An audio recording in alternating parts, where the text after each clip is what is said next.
Hi friends, welcome to my channel Soujanya Lagadapati. So ఇవాళ video ఏంటంటే మనం చిక్కుడుకాయ కూర ఎలా చేయాలో చూద్దాం. ఇవి మా ఇంట్లో చెట్టుకి కాసిన చిక్కుడుకాయలండి. వీటిని మేము గనుపు చిక్కుడుకాయలు అంటాము. ఇవైతే నాకు ఇక్కడ వైజాగ్లో అయితే దొరకట్లేదండి. ఎంత వెతికినా కూడా మన విజయవాడ సైడ్ అయితే మాత్రం బాగా దొరుకుతాయండి. ఎందుకంటే అందరూ తీగలు బాగా పెంచుతారు చిక్కుడుకాయలు. గింజ కూడా భలే బాగుంటుంది.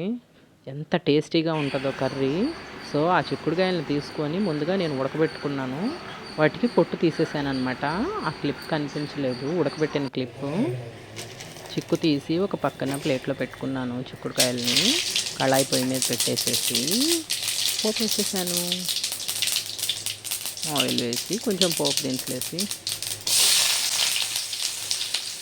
ఆనియన్స్ కూడా వేసేసాను. మొత్తం వేగిన తర్వాత ముక్కలు వేసుకోవాలి. ఆ ముక్కలు బాగా వేగనివ్వాలన్నమాట. కొంచెం బ్రౌన్ కలర్ వచ్చే వరకు వేగనిస్తే టేస్టీగా ఉంటుంది కర్రీ. అవి వేగిన తర్వాత మనం ముక్కలు వేసుకోవాలి. సో ఆనియన్స్ అన్నీ బాగా బ్రౌన్ కలర్ వచ్చే వరకు వేయించుకోవాలన్నమాట. కొంచెం పసుపు వేసుకొని బాగా కలుపుదాము.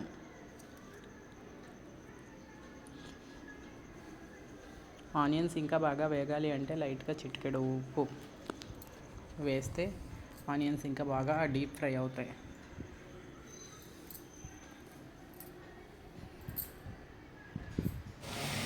చిక్కుడుకాయలు ఆల్రెడీ ఉడకబెట్టి పెట్టాను.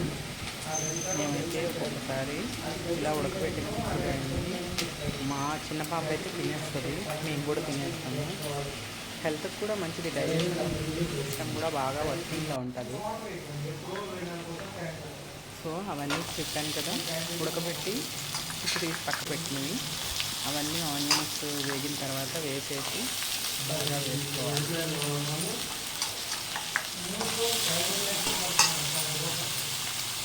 బాగా ఎక్కువ ఉంటాయి, సో అందుకని గింజ తొక్క గ్రేడ్ అయిపోయింది.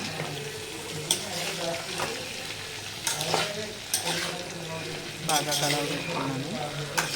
బాగా వేగిన తర్వాత దాంట్లో లైట్గా సాల్ట్ కూడా వేసి కలిపితే బాగుంటుంది. ఇప్పుడే వేసాం కాబట్టి కొంచెం హై ఫ్లేమ్లో పెట్టుకొని కర్రీ చేసుకుంటే బాగుంటుంది. కాసేపు ఆగిన తర్వాత మనం ఫ్లేమ్ తగ్గించుకోవచ్చు.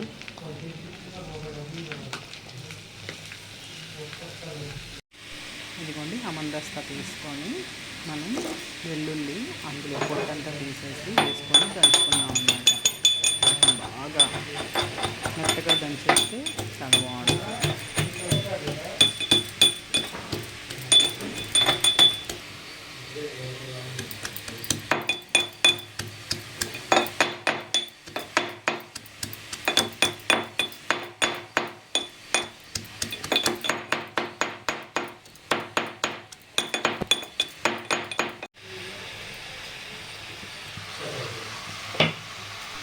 బాగా మెత్తగా అయిన తర్వాత తీసి కర్రీ మీద వేసేసుకొని బాగా కలపెట్టుకోవాలి.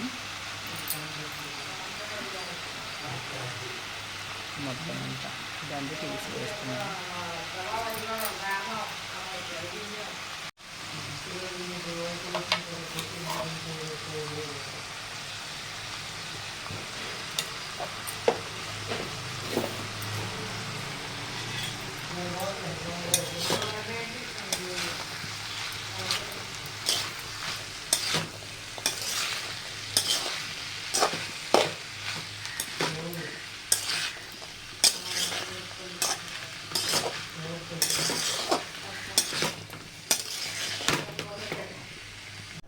చిక్కుడుకాయ కూర అంతా బాగా వేగిన తర్వాత మనం కొంచెం కారం వేసేసుకున్నాము.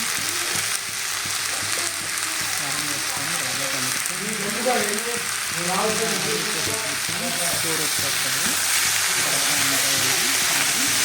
బాగా కలుపుకొని